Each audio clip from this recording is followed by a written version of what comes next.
Bueno, amigos, hoy recibimos a Raúl Ferrero Martínez, un amigo, investigador, licenciado en Derecho, corredor de seguros, que compagina su trabajo con su faceta como escritor, muy prolífica, por cierto, en estos últimos tiempos, y su pasión por el mundo del misterio. Ya lo hemos invitado en otras ocasiones para hablarnos de sus magníficos trabajos de investigación, como la que fue su primera obra, Brujas, Sabias y Malditas, Autómatas y Cabezas Parlantes, Oficios Mágicos y Ocultos, Valencia Hereje o Valencia Ciudad Mágica y Legendaria.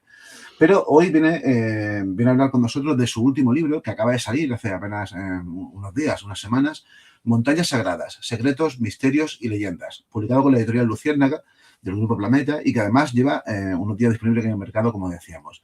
Raúl, bienvenido a esta tu casa, a este nuestro programa. Un abrazo, amigo.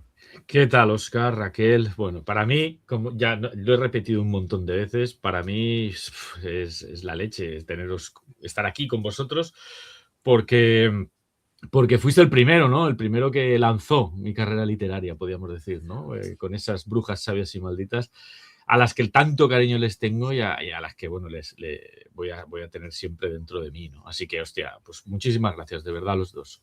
La verdad es que tu trayectoria es envidiable porque pues no has parado de publicar y no has parado de crecer y creo que esto ha sido un salto importante, ¿no? Publicar con Planeta siempre es positivo. Así que hay que decirte, amigo, mi más sincera enhorabuena, porque además el libro, que lo enseño por aquí, lo merece. Es un pedazo de libraco.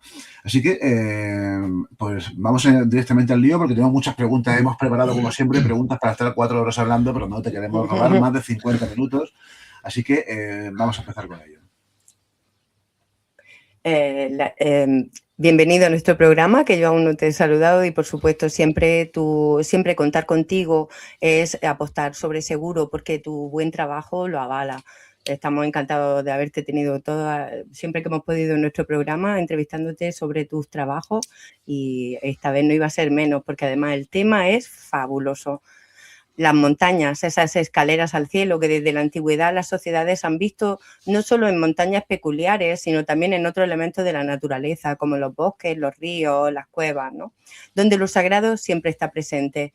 En concreto, las montañas conectarían el cielo con la tierra, ese axis mundi, ¿no? Ese eje del mundo, y lugares donde se le asocian rituales apotropaicos, ¿no? Tradiciones y leyendas en torno a este enclave que por sus características como su geomorfología, lo mágico y lo divino propiciaron que desde antaño se consideraran santuarios naturales. Mira que te gusta decir la palabra apotropaico, ¿eh? Sí, desde nuestro tema de brujas, sí. Que yo también, igual que Raúl, de esto de apotropaico ya se me ha quedado clavado en el... Siempre que puedes la sueltas esa palabra. Sí. Yo se la escuché la primera vez a Jesús Callejo, tío. Claro, yo también. Que la utiliza mucho y claro. es que es curiosa, es una palabra curiosa.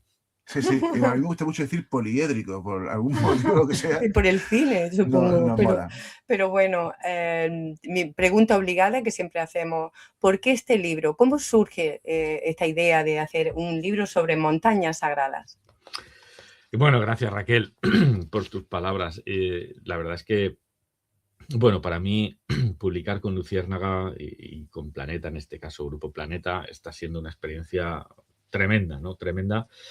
Y os cuento una anécdota, porque al final, ayer firmando en la Feria del Libro aquí en Valencia, pues se acercó el responsable de una editorial también muy, muy conocida porque se había enterado, ¿no? Al final, el eco de nuestros trabajos llega a la gente. Se enteró que estaba allí y, bueno, pues tuvimos una conversación muy chula, muy bonita y la posibilidad de colaborar en un futuro. Entonces, todo esto os lo dedico y sois vosotros, ¿vale? Y me emociona al decir esto, pero sois vosotros, es Óscar, cuando empecé con este libro de brujas y ha habido una continuidad, ¿no? Hasta este último que he publicado con Luciérnaga. Entonces, pues brutal, ¿no? Agradecéroslo. Y lo que me estás contando de por qué el tema de las montañas es porque cuando eres más pequeño, yo creo que con la edad de mi hija, más o menos, 12, 13, 14, 15 años, en esas edades la vida te pega bandazos muchas veces, ¿no? Estás un poco, no sabes qué hacer, no sabes por dónde qué estudiar, no sabes qué camino coger. tienes problemas a nivel, pues, con amigos, ¿no? Con amistades y uno de los lugares donde yo me refugiaba era en estas montañas. Una montaña que había en mi pueblo, donde yo me subía con la moto entonces, ¿no? Y te quedabas mirando el valle, el pueblo, y a las 6, las 7, las 8 de la tarde, cuando ya el sol se va poniendo, es cuando notas esa conexión. Cuando muchas veces subes lleno de preocupaciones, de problemas, de inquietudes, y sentarte con calma, tú solo, en esa soledad que incluso llega a doler a los oídos, ese silencio absoluto, pues te hace reconectar, ¿no? De alguna forma. Y cuando bajas de esa montaña, bajas con un enorme vacío. Pero es un vacío muy bueno, un vacío muy bonito, porque es como que esos problemas con los que tú subías, de alguna forma se desaparecen, se disipan completamente, ¿no? Y ahí es donde me di cuenta, ¿no? De que esas montañas tenían una conexión contigo muy importante, ¿no? De hecho, como tú bien has dicho, Raquel, lugares de meditación, lugares de rituales, de sortilegios, de conexión con lo divino.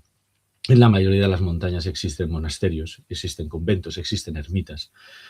No sé, bueno, sin ir más lejos, vosotros habéis estado hace poco en Jaca, en esa ermita donde yo también estuve, en San Benito Dorante, que está en lo alto de ese cerro, ¿no? Pero que esa energía telúrica y espiritual te marca profundamente, ¿no? Entonces, ese fue el motivo por el cual me empecé a interesar por las montañas. Y era un libro que tenía durante muchos años en la recámara y que yo quería escribir y quería hacer este pequeño homenaje. Y al final, pues ahí ha salido, ¿no? A ver, hay algo muy curioso. Mira, yo recuerdo no recuerdo, o sea, recuerdo el momento, no recuerdo exactamente cuántos años, hace 4 años o así, en un congreso de misterio que se organizó en Cantabria, yo di una charla que guardaba un poco de relación con esto, pero realmente era en torno al concepto de montaña y cueva artificial hecha por el ser humano, ¿no? El ser humano desde la más remota antigüedad ha hecho esto, ha hecho montañas artificiales. Las pirámides no dejan de ser montañas artificiales estilizadas, pero mucho antes que eso, ya, por ejemplo, en Mesopotamia hicieron los famosos figurats, pero antes que eso, por ejemplo, los dólmenes, que España está repleta de este tipo de construcciones, que no dejan de ser montañas, túmulos, montículos, montañas artificiales que llaman cuevas artificiales, ¿no? Y en esa charla yo planteé, a modo de hipótesis, algo que a mí me pareció muy sugerente, ¿no? Y que posiblemente esto guarda relación con el mismo motivo por el que muchas de estas montañas de las que yo hablo en tu libro son montañas sagradas. Sagradas entendido de una manera muy amplia, esto de sagrado, ¿no? Y es que probablemente esto tenga relación con algo atávico del ser humano, porque vivimos en momentos muy complicados de nuestra existencia en esas montañas y en esas cuevas, ¿no? Y de algún modo seguro que eso ha pasado al inconsciente colectivo como una suerte de arquetipo que hemos luego reproducido en nuestro arte y demás, ¿no? Así que, Raúl, una primera pregunta que tengo que hacerte es, ¿por qué crees que el ser humano ha considerado sagradas muchas de estas montañas? Yo creo que porque desde tiempos ancestrales hemos querido conectar con Dios, ¿no? Has sacado a colación el libro de Autómatas, donde yo, en ese caso, con los autómatas durante la Edad Media, bueno, y en la Antigüedad, ya en Egipto, Mesopotamia, en civilizaciones mucho más antiguas, se intenta imitar a Dios. Se intenta ser dioses. El hombre siempre ha jugado a ser Dios, ¿no? Por eso, los antiguos egipcios utilizan en el Qur'án, ¿no? Esa montaña sagrada para los egipcios, las pirámides no es más que una imitación de esta montaña, además incluso con su forma triangular, ¿no? Y yo creo que es una forma de alcanzar esa divinidad. Y cuando hablo de Dios no me refiero al Dios cristiano únicamente. Aquí Claro. La confluencia de todas las religiones han sacralizado las montañas. Me da igual que sea el cristianismo, que el budismo, que el islamismo, da lo mismo. Al final, para todas las religiones hay una única cultura, es una cultura universal, la de la adoración a las montañas, ¿no? Pero yo creo que lo fundamental está ahí, en el hecho de estar más cerca de Dios, estar más cerca de lo espiritual, de lo divino, de lo trascendental y tocar a Dios un poco con la mano. De hecho, muchas de estas montañas, pues encontramos esas referencias a Dios, ¿no? Por ejemplo, en el monte Ripada, también conocido como el Pico de Adán, pues se dice que allí hay una huella, que es la huella de Adán, cuando fue desterrado del paraíso terrenal y que cayó encima de la montaña y hay una huella de 1,80 m, ¿no? Pero es que esa misma huella que para el cristianismo es Adán, para otras religiones como el budismo es Buda, ¿no? Entonces, fíjate qué diferente visión a la hora de sacralizarla, ¿no? Podríamos hablar del Monte Mejido también, el lugar donde se dice que será el Argamedón, esa lucha entre el bien y el mal, ¿no? Por eso que todas estas montañas tienen esa conexión con lo divino. Y siempre digo una frase que para mí es muy importante en esto, que cuando escalamos una montaña, no conquistamos a la montaña, sino que nos conquistamos a nosotros mismos, ¿no? ¿Y por qué te digo esto? Porque todos en nuestro interior tenemos una montaña. Tenemos una montaña en forma, pues, de sufrimiento, de dolor, de ausencia, etcétera, que al final somos nosotros mismos los que tenemos esa montaña dentro y nos encargamos de superarla, ¿no? Para mí eso es lo más importante, al margen de esa sacralización que se le ha hecho a las montañas. De hecho, fíjate, en masonería existen dos símbolos muy poderosos que representan el trabajo que, en teoría, tienen que hacer los masones, que es, al final, la mejora del ser humano, empezando por la mejora individual de uno mismo, ¿no? Un símbolo es una piedra que está ya medio pulida, pero que aún está sin tallar por completo. Y otro símbolo es precisamente eso, la ascensión de una montaña, que porque se muestra como eso, ¿no? Como un trabajo que requiere un esfuerzo, requiere un trabajo, pero al final obtienes pues una recompensa. Pero realmente donde está el mérito es en el esfuerzo, en el esfuerzo de ascensión, ¿no? Y también lo terminan relacionando con eso, porque claro, desde la más remota antigüedad, y esto sí que es un lugar común, que etnográficamente está demostrado, todas las culturas, desde la aldea más perdida de Oceanía hasta la nuestra occidental actual, han considerado que los seres divinos, sean lo que sean estos seres divinos, están en el cielo. Esto ya, claro, lleva de hipótesis como la hipótesis terrestre, ¿no? De que realmente sean visitantes de otros planetas, pero al margen de esto, es verdad que el ser humano siempre ha considerado eso, ¿no? Ha dado por hecho que el ordenador, el gran arquitecto, está ahí arriba. Y las montañas, claro, están más cerca del gran arquitecto. Pero, a ver, Raúl, para ir un poco concretando, antes de irnos contigo de viaje por los 5 continentes, porque hay montañas, hay un sinfín, tampoco que les plan de destripar en exceso el libro. El objetivo al final es que nuestros oyentes y la gente que lo esté viendo en YouTube se hagan con él, ¿no? Pero, a ver, ¿qué características tiene que cumplir una montaña para que se le considere un lugar sagrado? No sé, hay baremos de altura, singularidad, es decir, es una montaña especialmente rara, la forma geológica, la posición estratégica que tenga, que se haya producido algún fenómeno anómalo. Cuéntame.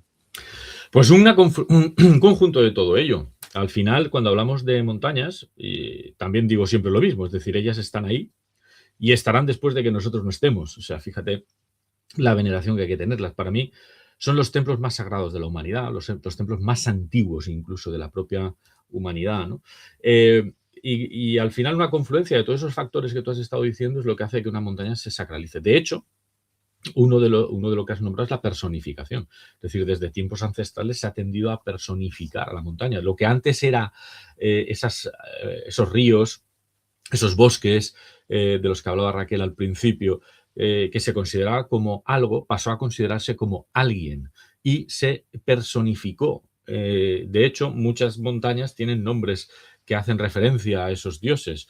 O, por ejemplo, incluso el Monte Teide, aquí en España, la gente de la zona le habla del padre Teide, es decir, lo está como venerando y personificando como alguien realmente, ¿no? Y eso es lo que hace, en primer lugar, que una montaña sea sagrada. Luego la altura, aunque esto es más bien relativo, porque hay montañas que no son, pero por regla general es así, que cuanto más altas son, más sagradas son, por la dificultad que tú bien decías del sacrificio, esa transformación que requiere el ascenderla y el llegar hasta la cima, ¿no? Y sobre todo, fundamentalmente por la dificultad, porque se entiende que las divinidades están en un lugar inaccesible. Y algo así también ocurre en el Monte Ararat. Y el Monte Ararat como un lugar estratégico. Fíjate que está en la frontera entre Turquía, Irán y Armenia, si no me equivoco, ¿no? Entonces siempre han habido conflictos por ver o determinar la pertenencia de esa montaña, ¿no? Pero me refería a la dificultad de su ascensión en el sentido de que la divinidad está en lo alto. Y hay una leyenda en el Monte Ararat donde un monje intentó alcanzar lo que se supone es el Arca de Noé o los restos del Arca de Noé y hacerse con un trozo de esa madera, y un ángel se le apareció y le dijo: ¿dónde vas? Porque tú no puedes acceder a algo que es de la propia divinidad, es propiedad de Dios. El monje se quedó parado, petrificado, y el ángel, al ver esa actitud del monje, le dio un trozo de madera y le dije, toma, encárgate de guardarla, y se custodió en el monasterio que hay a los pies del monte Ararat, ¿no? Eso también lo hace sagrado a esa montaña, es decir, lo inaccesible. Y luego tú también has dicho un tema importantísimo, y creo que ya lo hemos comentado, el tema cultural, porque a nivel cultural son universales. Es decir, las montañas no pertenecen a nadie, no pertenecen a ninguna religión, a ninguna cultura, a nadie. Es decir, son de la humanidad, y todas las religiones han intentado hacerlas sagradas. Luego, por ejemplo, hay montañas como el Monte Uluru en Australia, donde está prohibido acercarse a ella o acceder, o se pide un absoluto respeto a toda la gente que llega allí, para que, como pedir permiso para poder acercarse a la montaña, ¿no? En fin, y hay otras montañas que incluso hoy en día está prohibido escalarlas, ¿no? Como el monte Kailash, ¿no? Está completamente prohibido. Algún escalador lo ha intentado, pero siempre ha sido rechazado de alguna forma, ¿no? Entonces, es fascinante, ¿no?, el tema de las montañas y todo lo que hace al final que sean consideradas como sagradas. Es un tema fascinante y, como bien comentabais los dos antes, e incluso una solución a la que diferentes culturas de la humanidad en todo el planeta, ese culto hacia eso, lo sagrado visto en la naturaleza, ¿no? Y esa búsqueda, o donde ubican a sus divinidades, está presente en todas las mitologías, siempre ese origen en esas grandes montañas sagradas, ¿no? Y vamos a decir, incluso el lugar donde habitan sus divinidades. Pero bueno, pues como bien comentaba Óscar, haces un recorrido por continentes para hablarnos de algunas de estas montañas consideradas sagradas, que habría muchísimas, ¿sabes? Muchísimas por cada zona. Sí. Y no vamos a preguntarte por todas, pero sí vamos a ir de tu mano, viajamos y vamos a hacer unas pequeñas pinceladas por cada continente, y que nos cuentes en concreto algunas de las leyendas o sobre algunas de ellas. Nos vamos de tu mano a Asia, cogemos el avión, ¿no? Y bien, nos has comentado un poquito sobre el monte Ararat, que es súper fascinante, ¿no? Donde también se ubican, o se dice que ahí están los restos fosilizados, ¿no?, del Arca de Noé. Pero bueno, como ya nos ha hablado un poquito de ella, os dejamos ahí con la miel en los labios, y yo te quiero preguntar en concreto sobre una montaña que no es especialmente alta, de hecho es un monte, ubicado en Tierra Santa, el Monte de los Olivos, aunque podríamos decir que todo en Jerusalén es santo, cualquier pequeño detalle, pero bien, te pregunto en concreto por el Monte de los Olivos. Coméntanos un poco esa sacralidad de esta zona. Bueno, pues el Monte de los Olivos yo creo que es una de las, si no la que más, una de las montañas más sagradas para el judeocristianismo, ¿no? Cuando estábamos hablando de por qué son sagradas, fijaros, antes de meterme con el Monte de los Olivos, os pongo una matización, y es, por ejemplo, que para los lamas budistas o para los sherpas nepalíes, por ejemplo, antes de ascender el Himalaya no lo hacen si no llevan a cabo un ritual, que es la puja. Y la puja no es más que una petición de protección al genius loci, al genio del lugar, ¿no? Y es un ritual que ellos siguen muy a rajatabla. O, por ejemplo, en Roraima, en Venezuela también, antes de ascender hay que pedir permiso a la montaña, ¿no?, para poder ascender a esta montaña que se dice es la más antigua de la humanidad. Es tremendo, ¿no? Bueno, pues el Monte de los Olivos, Raquel, fíjate, no es muy grande, no es muy alto, sí que se contempla, ¿no? Desde allí, podríamos decir, todo Jerusalén. Se encuentra al este de Jerusalén, y está separado de la ciudad por el valle de Cedrón. Fue un lugar, porque claro, cuando tú dices Monte de los Olivos parece que sea simplemente un lugar de oración, y no fue así. No fue así. No solo se llevó a cabo, o donde se retiraba Jesús a orar, sino que fue el lugar también de prendimiento, de traición, ¿no? Y de esto sabe mejor Óscar que yo, la traición de Judas, que se llevó allí con ese famoso beso en la mejilla, ¿no? Y fue un lugar también de sufrimiento, y sin embargo también es un lugar de elevación. Es un lugar donde 40 días después de la resurrección, Jesús, Dios, Cristo, llamémosle como sea, asciende a los cielos, ¿no?, delante de sus apóstoles. Por tanto, es un lugar donde se junta absolutamente todo para el cristianismo, ¿no? Donde se entrelazan también esas profecías, esas oraciones, esas lágrimas, esas traiciones. Y podríamos decir que es un punto de inflexión, porque es donde realmente conecta Dios con la humanidad. Yo creo que si hay un lugar, un monte, donde podemos ver representado claramente esto, es el Monte de los Olivos, ¿no? Y donde Él hace esa promesa de la venida en un futuro, ¿no? Además, pues bueno, tenemos el huerto de Getsemaní a sus pies, y para mí es un lugar de retiro espiritual, de enseñanza, como os he dicho, y donde confluyen todos estos factores, ¿no? Hay muchas referencias al Huerto de los Olivos, no me voy a extender aquí, en diferentes pasajes de la Biblia, y que, bueno, hoy en día, pues, esos olivos milenarios aún siguen allí, y fíjate, ¿no? Esa pervivencia, esa... que aún esto se mantenga ahí, ¿no? Que esos hayan visto estos acontecimientos, pues para los cristianos lo hace, yo, bajo mi punto de vista, la montaña más sagrada. Sí, porque además ya lo era para los judíos, aunque no exactamente sagrada, o sí, porque era el lugar, y de hecho ese es el motivo por el que precisamente Jesús se reunía allí con los suyos, por dos motivos, ¿no? Primero porque supuestamente los acontecimientos finales de la historia de Jesús tienen lugar durante la Pascua. Jerusalén es una ciudad muy pequeña realmente y no había sitio para cobijar a todos los peregrinos que iban hasta allí, y muchos se refugiaban en el Monte de los Olivos. Pero es que además es el sitio en el que, según determinadas corrientes judías, iba a reaparecer en su segunda venida también el profeta Elías. Y ese es el motivo por el que precisamente Jesús está allí, ¿no? Dentro de esta tradición judía, que es muy interesante, los judíos tienen dado mucha importancia a algunas montañas. Tú comentas alguna más también en esta parte. Por ejemplo, el Monte Tabor, que es la famosa montaña de la transfiguración de Jesús, que es un hecho realmente sorprendente, y que eso lo dejamos para que la gente que lea tu libro se acerque a él, ¿no? Pero hay otra montaña, otro monte muy curioso también en la tradición judía, que es el que da el título el que da nombre al supuesto fin del mundo profetizado, anunciado por los judíos, que es el Armagedón.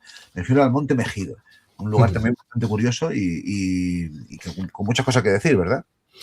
Bueno, sí, el Monte Megido para mí es otro de los montes profético, podríamos decir, ¿no? Es esa avenida donde se dice que lucharán entre el ejército del bien y el ejército del mal, ¿no? Se recoge en el Apocalipsis 16, y ahí es donde, pues bueno, el bien y el mal, pues habrá esa lucha, ¿no? Esa lucha tremenda, ¿no? Está a 80 kilómetros del norte de Jerusalén, y bueno, fíjate que además de esa anunciación apocalíptica, ha sido objeto de muchísimas batallas, Óscar.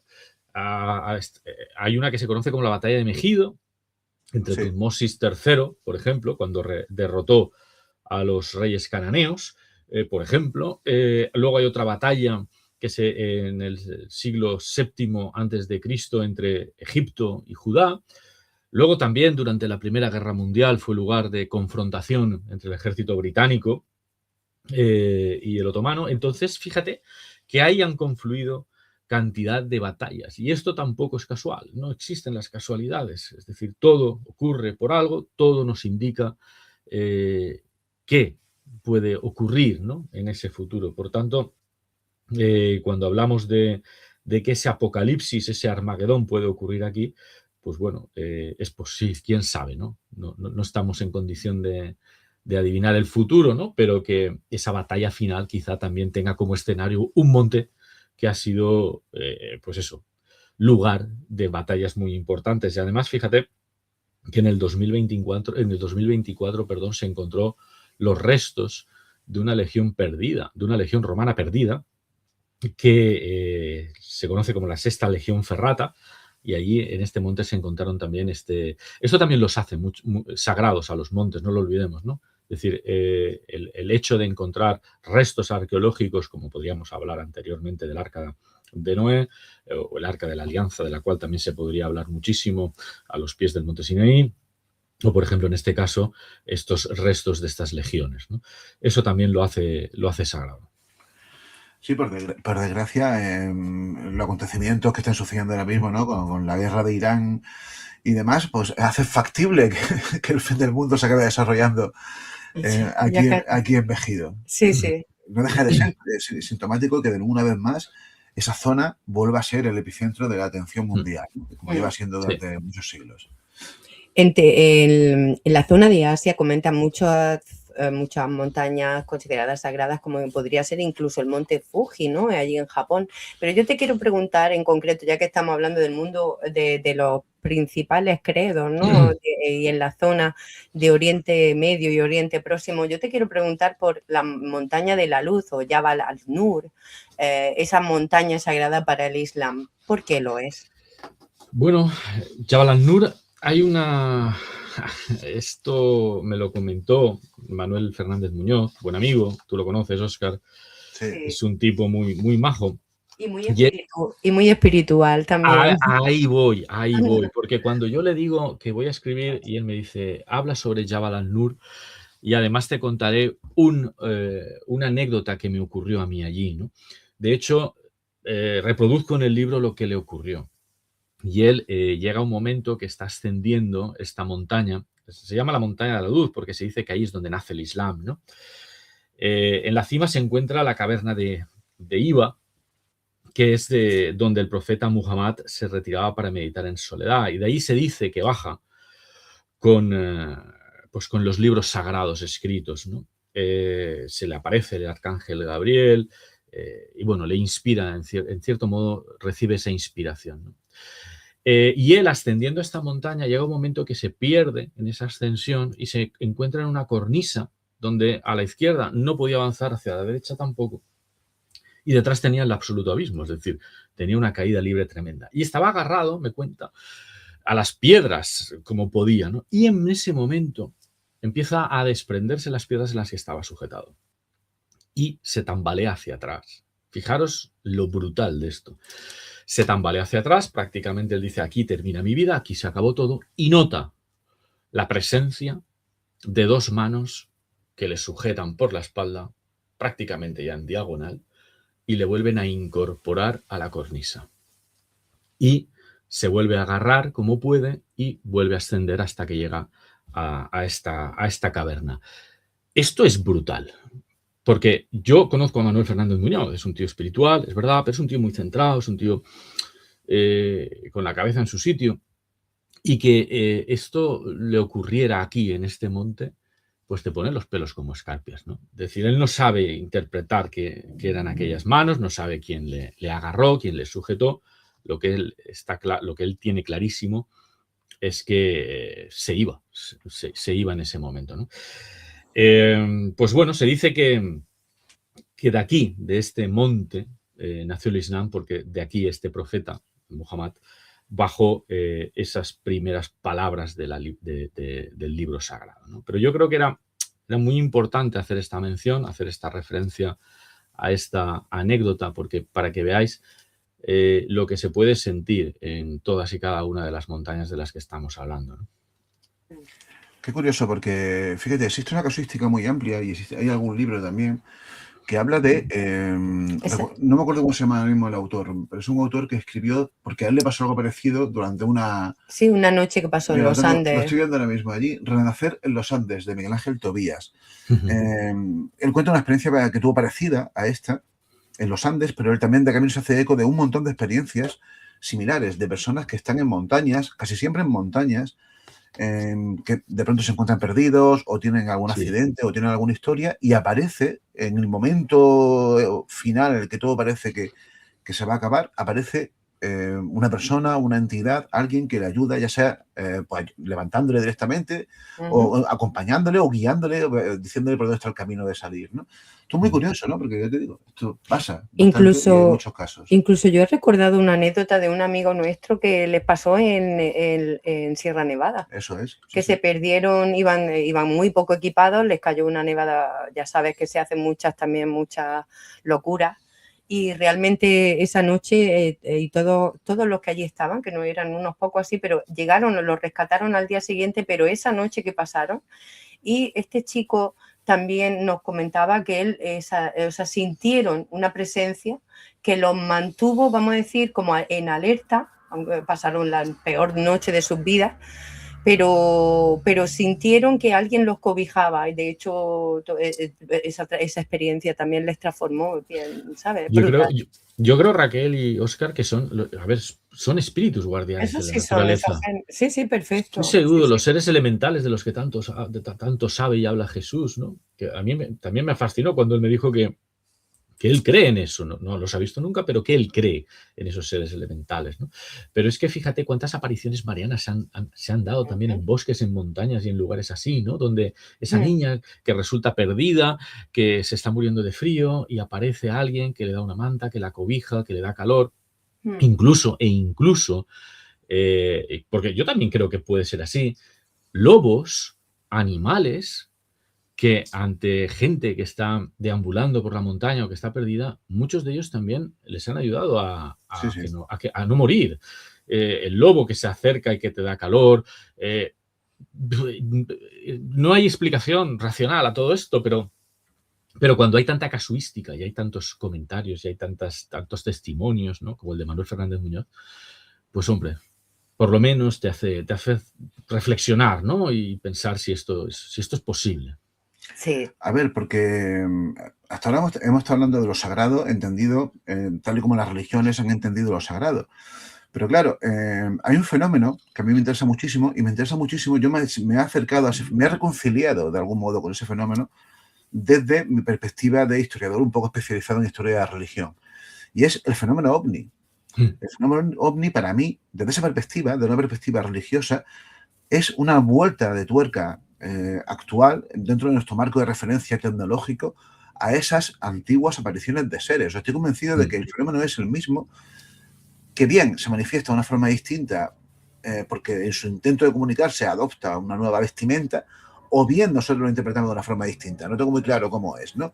Pero no deja de ser significativo y desde aquí ya nos vamos para América a hablar de un lugar que se ha convertido también en un epicentro del fenómeno ovni a nivel mundial, pero que también es una montaña sagrada, que es el famoso Cerro Uritorco de Argentina, en el que ya entramos directamente en la casuística ovni. Y hay otro lugar, te voy a preguntar por dos a la vez, fíjate, un 2 por 1.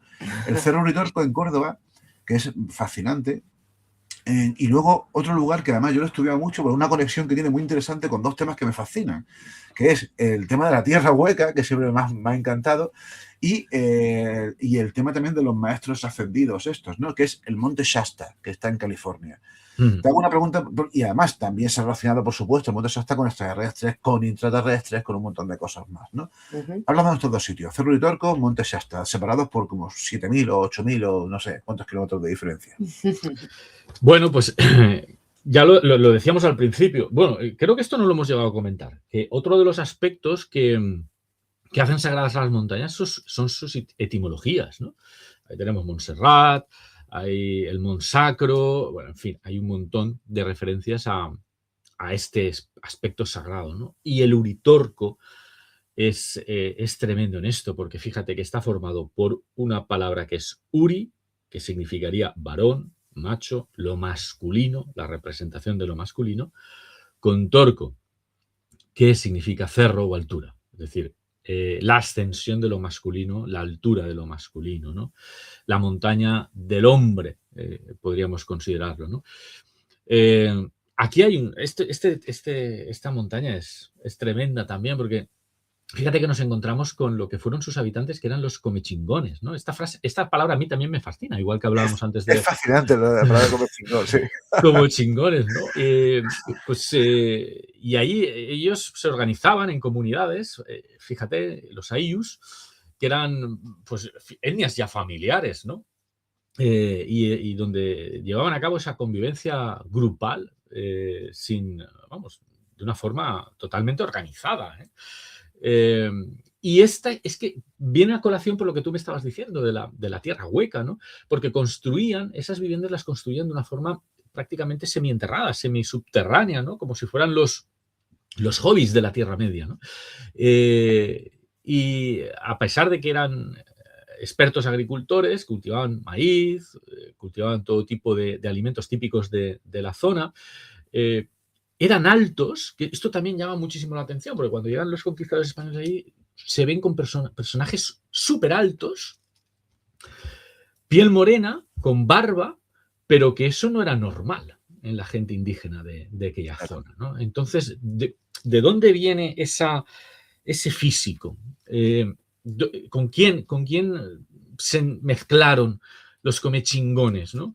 ¿Cómo nació esta raza? ¿Cuál es el origen de esta raza, ¿no?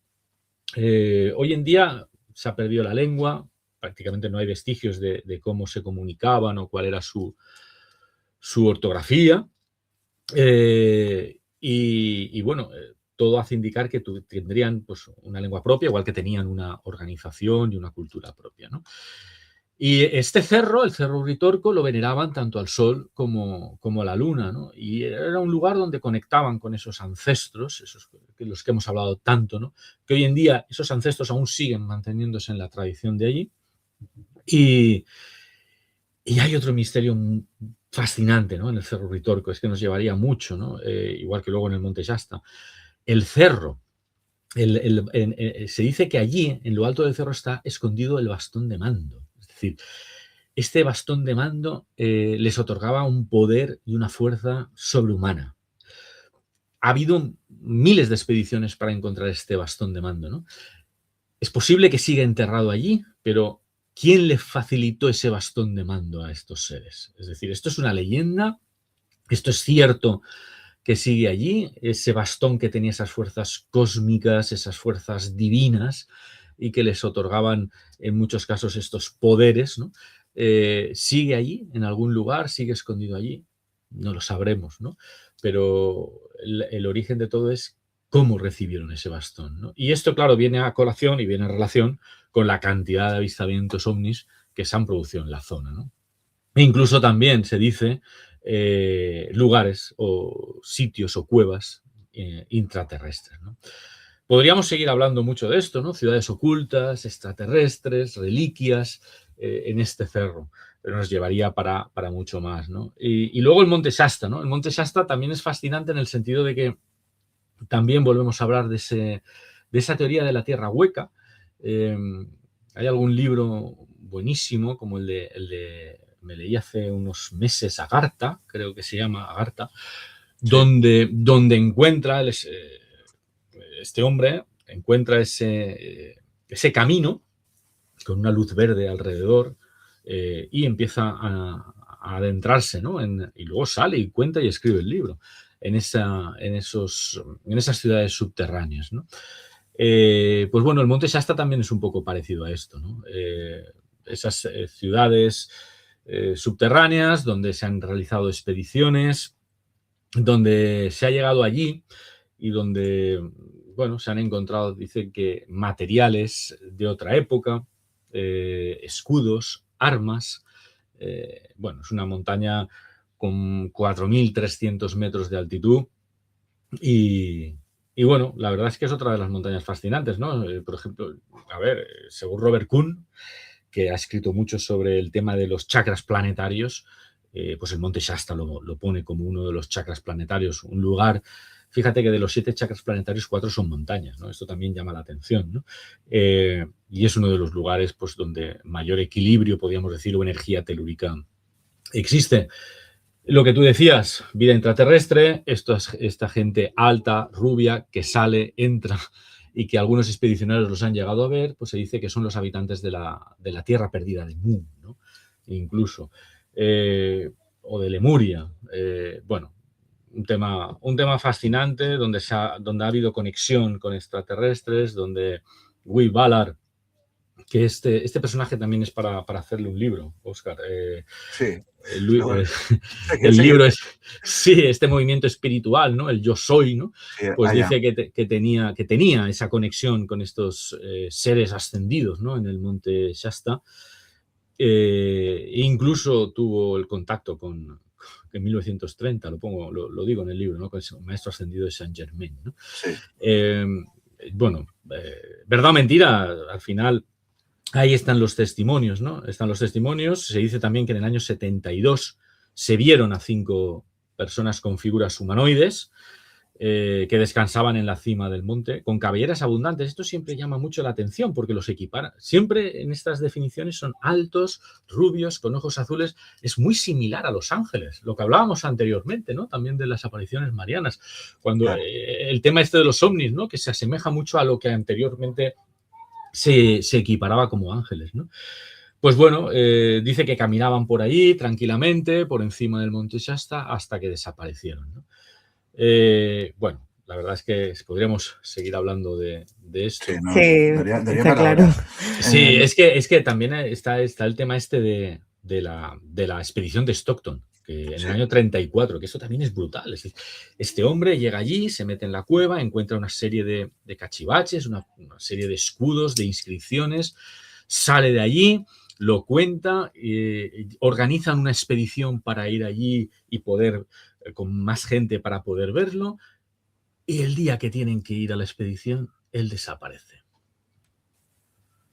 Estaba programado esto, alguien quería que Stockton no volviera a ese lugar y no pudo llevarse a cabo esa expedición. Stockton desapareció y se fue con el secreto a la tumba. Es que es tremendo. Nos vamos a ir para Europa, pero antes de eso, Raúl, tengo curiosidad en hacerte una pregunta. Y es sobre nunca lo hemos hablado tú y yo contigo sobre esto, pero creo que es el momento, ¿no? Aprovechando que estamos hablando de extraterrestres. ¿Tú qué opinas del fenómeno OVNI? Tengo curiosidad porque es un tema que a mí me fascina y que yo he escrito algo alguna vez y mi Dios ha vuelto, sobre todo hablando de religiones OVNI, que es una subtrama de esta casuística, ¿no? Pero tengo curiosidad en saber un poco tú qué opinas sobre esto, porque no deja de ser algo, por lo menos a mí me parece bastante inquietante, en el que además hay científicos que han opinado abiertamente a favor de que es un fenómeno real. Ojo, el fenómeno es real. Otra cosa es la explicación que le demos, si somos no extraterrestres, ¿no? Que es donde la cosa se pone complicada e interesante. Pero tengo que saber tu opinión sobre este tema. Pues estáis viendo que me estoy girando hacia atrás porque tengo un libro prácticamente inencontrable hoy, que lo escribe un Prades, creo que se llama. Sí, Prades. Prades, lo tengo aquí detrás. Sí. Que fue uno de los primeros libros que me leí sobre el tema del fenómeno OVNI y me dejó alucinado. Ese libro es brutal, sí. Porque ese hombre no tiene ninguna, no sé cómo necesidad decírtelo, de inventar. Ninguna necesidad de inventar, claro, no tiene tenía mucho ningún más que afán. meter. Claro, no tiene afán de notoriedad ninguno, y cuenta su verdad, que para mí es tan respetable como la de cualquier otro, ¿no? Y yo en el fenómeno OVNI creo, Óscar. No he leído lo que me gustaría. Sigo a José Antonio Caravaca, me parece brutal. Lo vi en Cuarto Milenio el otro día. Sigo a Manu Carballal, sigo a gente que publica, a JJ Benítez en sus primeros años. Ahora, pues quizá el hombre ya... Pero el libro 100.000 kilómetros detrás de los ovnis es tremendo. Y es que yo he presenciado eso. Yo vi una figura o un artefacto que no tenía ningún sentido. Yo estaba cenando con mi mujer, aún no tenía mi hija, estoy hablando por lo menos hace 15 o 16 años. Estaba cenando con mi mujer y con otra pareja aquí en Rocafort, es un pueblecito aquí cerca de Valencia, donde pasa el río al lado.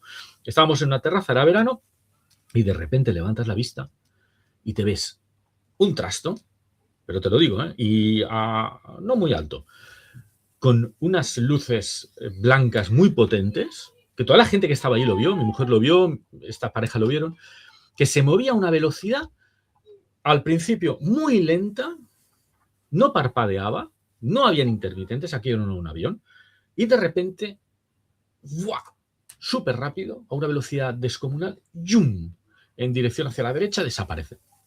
Aquello no era aquello era algo raro. Yo no sé si era un ovni, no sé lo que... Pero de verdad, qué explicación yo no la encontré. Y claro, cuando tú lo ves esto, porque lo ves en tu carne, pues dices, ¿qué hay ahí, no? O sea, ¿qué fenómeno hay ahí? Porque, ya te digo, para mí yo creo en ello. Tengo amigos que los han visto, que han tenido contacto. Sobre todo también el tema del fenómeno de los ovnis triangulares es espectacular. Sí. Aquí he tenido conversaciones con Ballester Olmos, es un reputado también por el tema del ovni, pero desde el punto de vista escéptico, tengo varios libros de él, y estuve hablando con él también, y al final vas cogiendo opiniones de todos, y bueno, la verdad es que es un fenómeno que yo creo que a la gente, dentro del mundo del misterio, de los que estamos metidos en esto, el tema de la parapsicología, los fantasmas, magia negra, en fin, todo esto. Yo creo que la fenomenología ovni es quizá la que menos misteriosa es, bajo mi punto de vista, ¿eh? Bajo mi punto de vista, porque yo creo que hay tantas evidencias de que hay algo ahí que al final, pues yo creo que es lo que mayor peso tiene. Pero es verdad que no he profundizado mucho en el tema, tampoco. Sí, a mí me interesa sobre todo porque creo que tiene conexiones con muchas más cosas y que el fenómeno, esto es la última manifestación de un fenómeno que, como defiende, por ejemplo, Caravaca, algo que lleva intentando comunicarse de algún modo con la humanidad y lo hace como puede. Y lo hace seguramente, pues, así. Lo que pasa es que nos aterra, Óscar, nos aterra, claro. Porque no sé, es lo desconocido, pero fíjate que hay otros fenómenos que no nos aterran tanto, no nos dan tanto miedo, te enfrentas a ellos, pero con el ovni nunca ha sido así. Porque, Claro. por ejemplo, lo que contaba Caravaca de las luces, Sí. que deslumbraba a este hombre que estaba en el cortijo y que se metía debajo de la cama, no sé si hay en la esencia de estos fenómenos ya llevan implícito de alguna forma ese terror o esa...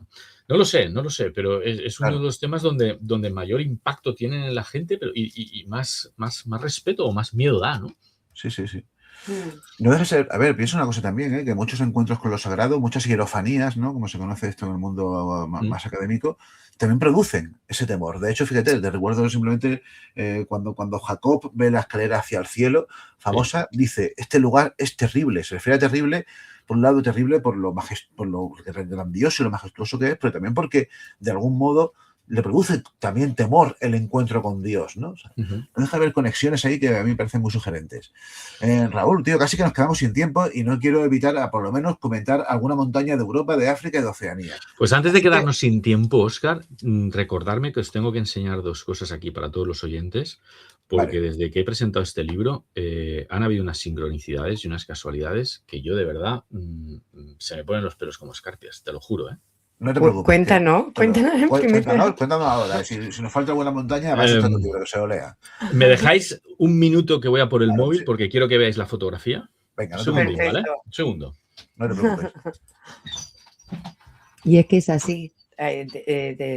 Lo sagrado se manifiesta donde menos te lo esperan, ¿no? Muchas veces el que lo busca no lo encuentra y realmente hay gente que tiene experiencia sin buscarlo, ¿no? ¿Cuántas veces no hemos hablado nosotros, por ejemplo, con ufólogos, ¿no? Por ejemplo, con el propio Caravaca, ¿no? Y Caravaca nunca ha tenido una experiencia y yo creo que estaría encantadísimo, ¿no? Nosotros mismos. Nosotros mismos cuando vamos de viaje nos cae la noche que digo, oye, además es un momento perfecto para hay carreteras que siempre nos solemos perder por lugares así sin luz ni nada. Digo, sería el momento ideal para que nos pasara algo.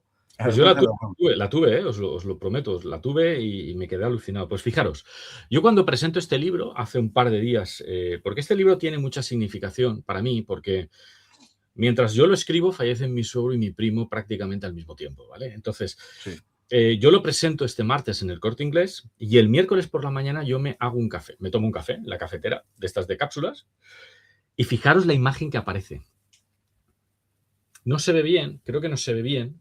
A ver, voy a intentar apagar. A ver, no lo pongas tan vertical, ponlo un poco como inclinado. No, al revés, como inclinado hacia adelante. Hacia adelante, dándole ángulo. Es que antes sí se ha visto algo. Ahí se ve. Deja. Sí, es una montaña. Luego te la enviaré por WhatsApp, Óscar. Es una montaña, pero perfecta. Sí, además muy parecida a la que hay en la portada del libro, de hecho. De hecho, a ver, mientras estamos hablando, te la voy a enviar. Es la montaña que yo regalo una lámina. En la presentación del libro, yo regalo una lámina del Monte Olimpo, ¿vale? Que la tengo aquí. La voy a enseñar. Aquí sí que se ve mejor, ¿vale? Este es el Monte Olimpo. Sí. Pues la fotografía que aparece, la fotografía no, lo que aparece en el café es el Monte Olimpo. Yo veo la fotografía, el café y claro, yo quedo alucinado porque son casualidades, pero voy más allá. Ayer mi hija pierde las gafas de sol en el parque y coge un disgusto tremendo. Eran las 10:30, bajamos al parque, vamos por donde había estado y en el banquito donde supuestamente se las había dejado y las había perdido, se encontró 20 euros. Lo mismo que habían costado las gafas de sol. Yo no sé quién puso el dinero ahí. Yo no sé quién dibujó en el café esa montaña, pero me lo imagino. me lo imagino. Y estas Sí, ¿no? sincronicidades y estas casualidades te hacen replantearte mucho, mucho las cosas, Óscar y Claro. Raquel. A ver, es que sobre eso también existe una casuística súper amplia, ¿no? Sobre las sincronicidades que evidentemente rompen lo que sería la media del azar, ¿sabes? Es Y que existe muchísima literatura sobre esto, ¿no? Y eso da pie a que haya quien plantee que detrás de esto hay inteligencias que de algún modo están intentando...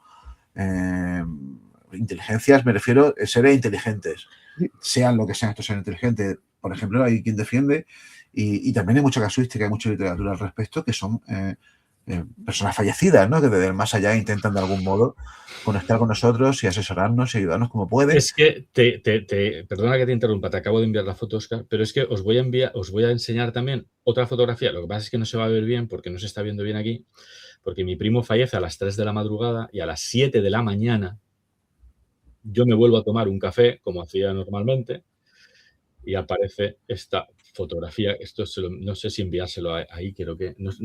fíjate el pozo del café. Ajá. Qué curioso. Brutal, ¿eh? Sí, sí. Él fallece a las 3 y esto aparece en el pozo del café, en mi café, a las 7 de la mañana. Ya ves. Ujú. No se le da explicación ninguna, pero lo quería traer a colación por la cantidad de sincronicidades, de casualidades que han habido desde que presenté el libro. Y bueno, lo del café y lo de la nena que pierde las gafas. Y bueno, chicos, yo no sé. Es fascinante. Luego también es verdad que Os he enviado la foto, Raquel. Sí, es verdad que también en tu libro haces referencia a una montaña, bueno, una sierra, ¿no? Que también tiene mucha conexión, ¿no? Hay algo muy emotivo y personal también, aparte de la temática y casuística que en torno a esa sierra, ¿no? Que también tiene Sí. sus cosas. Pero eso, yo no sé si preguntarte o casi, que es mejor que lo lean, porque realmente, primero Que lo por lo lean. emocional Esa parte además es Sí. muy bonita, especialmente y por significativa eso, y del por las libro. cosas, ¿no? Lo que pasa. Pero bueno, pues Europa no la saltamos, ¿o qué? No, a ver, yo Yo solamente te iba a decir, Raúl, nos quedan Europa, África y Oceanía, y te iba a decir, por ejemplo, de Europa, dime una montaña que tú consideres especialmente significativa de la que te Oye, es que apetezca hablar hay tantas. un ratito. Uf. Por ejemplo, Pues, te digo yo una, te digo no, el no, no, no, Moncayo. no. Mira, te la voy a decir, Óscar, que para mí es, dentro de las montañas de Europa, una de las más, ¿cómo te lo decía? Más tiernas. La ternura, tío. La ternura hecha montaña, macho. El Sí, Monte Parnaso. qué bueno. El Monte Parnaso, en Grecia. Ahí se junta todo, lo cultural, lo espiritual, lo divino, consagrado a Apolo, el dios de la luz, ¿vale? De la música, pero es donde también viven, y donde, según la mitología griega, esas 9 musas, tío. Esas musas que simbolizan las artes, las ciencias, la literatura, tío, la poesía, la pintura, algo en lo que tanto estamos en conexión nosotros, ¿no? Entonces, para mí, Parnaso es tremendo, ¿no? Y luego fíjate que, aparte de esta mitología, tenemos cuando lucha con Pitón, Apolo lucha con Pitón, la diosa del caos absoluto, y la vence, y donde consigue vencer a Pitón, de ahí lo de Pitón, la serpiente, ¿no? Se hace el oráculo de Delfos, ¿no? Se construye el oráculo de Delfos, ese lugar de adivinación, de las pitonisas, bueno, entonces para mí es una de las montañas donde confluye todo, es decir, Delfos era el centro del mundo, el ónfalos, lo que se conoce como el ónfalos, el ombligo del mundo, ¿no? Y ahí es donde estaba ese oráculo, donde se dice que las pitonisas, con esos vapores subterráneos, entre comillas, lo de vapores, claro, entraban en trance, ¿no? Y llevaban a cabo esas adivinaciones, ¿no? Por tanto, Parnaso es la unión de todo, es decir, de lo cultural, de lo etéreo, de lo divino, de la adivinación, de la bruja, de la hechicería. Por eso para mí es tan especial, ¿no? Te lo he dicho al principio, me genera cierta ternura porque para mí es una montaña donde confluye todo al final. Es decir, muchas montañas son sagradas por esa adoración de dioses, que ahí queda, ¿no? Pero es que aquí es una unión de todo. Es una unión de todo. Raúl, en África también tenemos unas cuantas. Me pide el alma hablar del monte Sinai, pero prefiero dejarlo esto también para la gente que se vea tu libro. Así que si te parece, vamos a hablar del Kilimanjaro, que es un lugar también súper curioso, ubicado en Tanzania y que está también repleto de leyendas y historias interesantes, ¿verdad? Sí, al final el Kilimanjaro es, podríamos decir, una cordillera que la conforman 3 montañas, ¿no? Y de ellas, una que es Sira, es la más antigua de todas, más de 500.000 años de antigüedad. Que con esto podríamos enlazar con Roraima, que Roraima también se le considera una de las montañas más antiguas de la humanidad, superando también estos 500.000 años, ¿no? De hecho, en Roraima arriba hay especies endémicas que no existen en otro lugar del mundo. Es decir, es un parque jurásico en potencia, ¿no? Plantas que no existen. Es tremendo también aquella montaña, ¿no? Se dice que es un árbol petrificado antiguo, ¿no? Y que quedó allí plantado. Bueno, pero centrándonos en el Kilimanjaro, en Tanzania, frontera con Kenia, casi 6.000 metros de altitud, bueno, pues tenemos a Shira, ¿no? Luego tenemos Mawenzi, que es la otra cumbre más alta del Kilimanjaro. Y aquí es verdad que hay vuelve a haber esa leyenda, esa mitología, ¿no? Entre Kibo y Mawenzi, que eran las esposas del dios Rugwa. Y bueno, se dice que Mawenzi llegó una vez a la hora del almuerzo a la casa de Kibo, ¿no? Y este no quiso hacer la comida para Mawenzi y bueno, ahí podríamos decir que Kibo acabó con la vida de Mawenzi, ¿no? Y por eso nacen estas montañas. Como te he dicho, Mawenzi es una, Shira es otra y Kibo es la tercera de las cimas, ¿no? Y por eso nacen estas montañas, ¿no? Uno de los chakras más importantes también del planeta, uno de los lugares más sagrados. Para la gente aborigen de la zona, lo que son los chaga, para ellos es el lugar del paraíso terrenal. En esto también hay mucha diferencia entre diferentes culturas, ¿no? Porque muchos sitúan el paraíso terrenal en diferentes lugares. Pero bueno, para ellos uno de los lugares, o para los chaga, uno de los lugares sería aquí, ¿no? Y de hecho, en su idioma, ¿no? Nombran al Kilimanjaro como Kariko Rugwa, el patio de Dios, el jardín de Dios, ¿no? Bueno, para ellos también dicen que no se es un ser humano completo si no se acude al Kilimanjaro, ¿no? Y cuanto más arriba de la montaña se vive, más plenamente humano y bendito es una persona, ¿no? Por tanto, bueno, pues esto yo creo que junto con el Uluru, pues bueno, es uno de los lugares más fascinantes también del planeta, ¿no? Ahí conectamos, porque de Oceanía yo tenía apuntado este monte, digo, le quiero preguntar por el Uluru o Ayer Rock, ¿no? Y también muy relacionado con los nativos Anangu. Así que cuéntale un poquito y ya te dejamos de viaje, volvemos a nuestra casita. Bueno, ojalá no volviéramos, ¿no? Porque al final... Porque yo cuando me pongo a escribir estos libros, fíjate, aquí en el Monte Uluru me ayudó mucho Luis Tobajas, ¿no? Porque Luis Tobajas ha estado allí, ha estado en el Uluru. Sí. ¿Dónde no ha estado Luis Tobajas? Sí, ha estado en 100... Es omnipresente, ¿no? Es brutal, ha estado en 120 países, tío, y tiene 35 años, ¿eh? O sea... ya vamos tarde, ya vamos tarde. Sí, yo creo que he estado en 2 o 3, vamos, uno es Francia y el otro es Italia. Pero bueno, el Monte Uluru él estuvo allí y fijaros que lo que hace al Uluru tremendo no es la altitud, lo que hablábamos antes, fijaros, porque tiene 348 metros de altura, como cualquier pueblecito que podemos estar aquí alrededor de Valencia, es pequeñito, pero los 2,5 kilómetros que tiene de profundidad, eso es lo que lo hace especial. Es decir, solo vemos, podemos decir, la puntita, la cima realmente de una montaña enterrada, ¿no? Que duerme, esa montaña durmiente, podríamos decir, ¿no? Y tiene un perímetro de casi 10 kilómetros, lo que, bueno, se puede recorrer a pie, pero esto es lo que para los aborígenes, para los pueblos indígenas Anangu, como tú decías, Raquel, porque que han habitado durante más de 30.000 años la zona, pues es algo sagrado, es algo que ellos consideran que se tiene que guardar un respeto absoluto a la montaña, porque ahí viven sus ancestros y porque nadie está legitimado para despertarlos y molestarlos, ¿no? Hace más de 550 millones de años que se formó el Uluru, y para quien no lo conozca, yo desde aquí les invito a que lo busquen, porque esa montaña rojiza, anaranjada, que con la luz del atardecer, como decía Luis, adquiere unos tonos brutales, brutales, y si te fijas es prácticamente redondeada, ¿no? Bueno, para ellos, para la cultura Nangu, es el concepto de Jukurpa, que se conoce como el tiempo de ensueño, ¿no? Es un lugar absolutamente espiritual.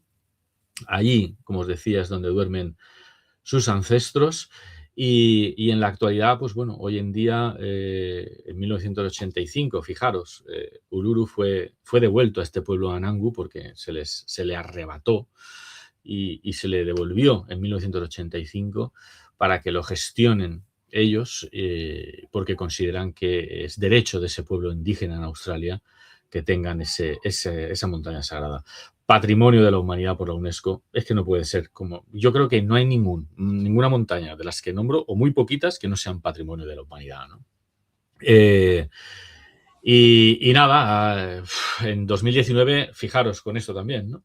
Se prohibió oficialmente escalar Uluru. Y esto es una de las prácticas que los Anangu venían solicitando desde hace años y años y años, ¿no? Porque consideraban que era irrespetuoso escalar esta montaña, ¿no? Además tiene referencias jeroglíficas en el interior que son espectaculares, ¿no? Sí. Tenemos muchos sitios, muchas montañas que merecen el respeto. Es lo que decía al principio de la intervención. Están ahí antes que nosotros y estarán cuando nosotros no estemos, seguro. Así que el mayor respeto para estas montañas. Sí, y las que siguen en formación, ¿no? Que nosotros en los docus que estamos visionando en los últimos días, la verdad que es fascinante todo lo natural y cómo la Tierra, nuestro planeta, es una entidad viva, como todo, y sigue formándose. Y como bien has dicho, cuando nosotros no estemos, seguirá funcionando y casi que mejor sin nuestra acción, porque somos una de las peores especies sobre la faz. Pero bueno, creo que no nos ha dado mal de altura, ¿no? Con tanta montaña. No. Y ha sido fascinante viajar de tu mano y que nos hables un poquito, esas pequeñas pinceladas de estos enclaves donde lo sagrado está presente, ¿no? Y donde el ser humano siempre ha buscado también esas divinidades, ¿no? O eso es lo espiritual. Y desde aquí volvemos a recomendar tu obra, Montañas Sagradas, publicado por Luciérnaga, que se puede conseguir en cualquier punto de venta. Y qué decirte, Raúl, que ha sido un placer volver a hablar contigo sobre este libro. Estaremos atentos a tu carrera, que seguro que en breve nos amenazarás con otro nuevo libro y que te deseamos el mayor de los éxitos con esta obra. Que evidentemente hay muchísimos más capítulos, muchísimas más montañas de escalar. Hemos hecho una selección breve y aún así de la selección hemos hablado de muy pocas, así que insistimos en esto. Raúl, muchas gracias, amigos, mucha suerte. Nada, bueno, buen viaje. Nada, sí, buen aterrizaje, ¿no? Bueno, Óscar, Raquel, ¿qué os voy a decir? Sí, os quiero un montón. Yo creo que es muy importante dejar una frase última para todos nuestros oyentes, para toda la gente que nos está viendo, y es porque subir una montaña no es alcanzar la cima al final, es transformarse durante el camino, porque cuando tú subes a una montaña no bajas igual. Lo que nuestro buen amigo Jesús Callejo dice, trascender, transmutar y transformarse. El que baja de arriba no es el mismo. Qué bueno. Qué bueno. En fin, Raúl, un placer, amigo, y aprovecho también para despedir a toda la gente que nos esté viendo, gente de La Mirada Distante, gente de Tempus Fugit. Hasta la semana que viene. Seguimos. Hasta la semana que viene, tesorico. Un fuerte abrazo, Raúl. Gracias, chao.